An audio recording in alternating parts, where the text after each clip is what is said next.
Vainīgs, ja jau skolu būtu jau mācītos skolu likvidēt. Mazais dēls man tikai jābeidz skolā. Galvā skolā, ja nevajag jābeidz. Apgāju, viss vietējie bija, viss jautri bija. Citi laiki bija. Jā, citi laiki. Jā. Citi laiki bija, citi situācija. Laiki bija labi. Ēdienas bija labi, nebija problēmas, ēšana viss bija. Laiki bija vairāk, tai laikā. Tagad laika nekam nav. Jūs arī... Bija jāsabīra skolotājiem. Skolotājs. Kaktāji bieži stāvējusi kaktu. Bija kaktā jāstāv? Jā, es bieži stāvu pārāk Bet sist nesita? Nē,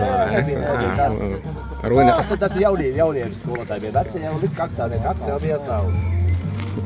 Es pats stāvēju, arī pēc skolotāji pēc stolī stāvēju, 4 stundas stāvēju kājām, lai mācītos lasīt. Un 2 dienu, 3 dienu pastāvēju, tad padomāju, vai sēdēs, vai mācīs. Jā. Tagad nedrīkst aiztikt, nedrīkst to. Jā, aizrādīt nedrīkst. Un tad toreiz izglītība bija labāka, vai ne? Un es jau tagad atceros, ko mācījos. Rokraksts bija smukāks. Atkarībā no mums bērniem, kā tagad ir rokraksts smukāks. Mums līnijās lika rakstīt, tagad neko nevajag. Viss uz datoru.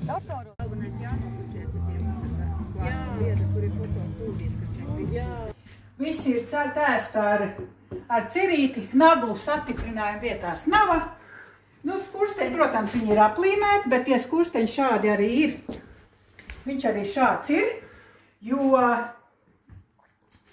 šī ir viena no ēkām, teica, kad esot kādas 2 vai 3, kur ir šie tie interesantie skursteņi, jo viņi krāsnes ir abās pusēs, jūs redzējāt, nu tam garamajam gaitenim, bet uz jumta viņš sajiet vienā skurstenī.